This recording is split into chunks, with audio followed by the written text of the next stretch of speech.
mga Mia, good morning, it's Monday! Gising na naman tayo ng maaga. Hoy, wag ganun. Kahit wala ka naman talagang tulog, alauna ka pagising, te.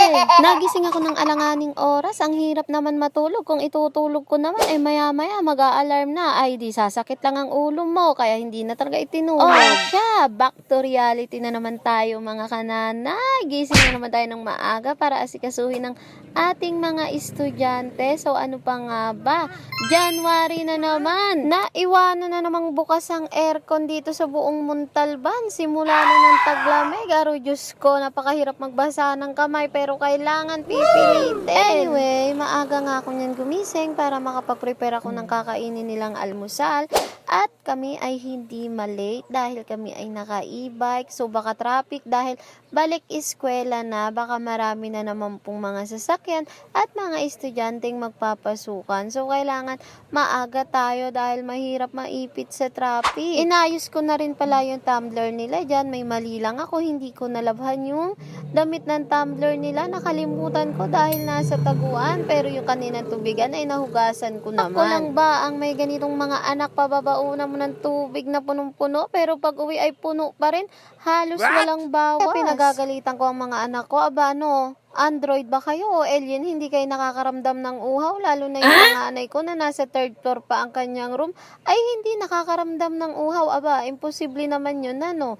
Talaga tong mga bata na to kailangan talaga lagi mong pagsasabihan. Sa araw-araw na routine nating mga nanay, mabuhay tayo sa mga nanay na maagang gumigising para maasikaso ang mga anak at maihatid sa school. Mag-ingat po tayo sa araw-araw. So, ito na nga, nung maluluto na yung kanilang pansit canton, ay nagpakulo na rin ako ng pampaligo nila. Naalala ko lang nung bata ako na nag-aaral ako, ay Diyos ko, walang mainit-mainit na tubig. Hindi pa rin uso yung makina ng tubig noon para aakyat na lang yung tubig sa amin.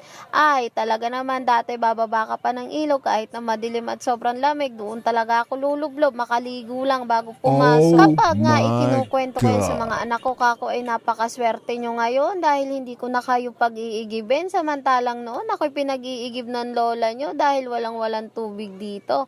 Lahat ng takbuhan namin ay sa ilog, pero dati naman ang ilog ay maganda at malinis. Ang tubig namin ay galing pa sa poso, pero ngayon hindi mo na kayang inumin yung galing sa poso dahil nauso na yung mineral. Hoy, wag ganun. Nakiuso ka lang naman ng mineral, pero laking poso ka lang naman talaga, dahil. Pero syempre, dahil nagkakaanak na tayo at nag-iiba na yung takbo ng panahon ngayon, iba na rin yung klima ng mga katubigan ngayon. So syempre, wala naman tayo ibang gusto kundi ang kabutihan ng ating mga anak. So para naman din sa kanila to, hindi to pag-aarte.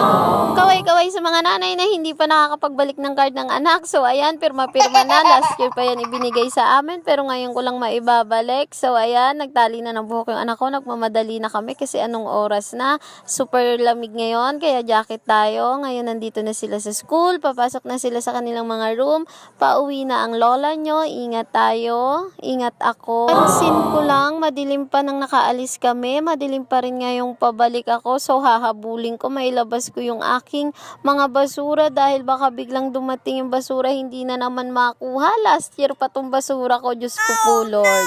Maaga nga akong nakarating kaya mailalabas ko na agad yung mga basura ko. Diyos ko naman talaga, ngayon ko lang mailalabas, last year pa to. At syempre dahil nga sobrang lamig pa, ayoko pang maggagalaw at maghugas ng plato, kaya tayo ay matutulog ulit.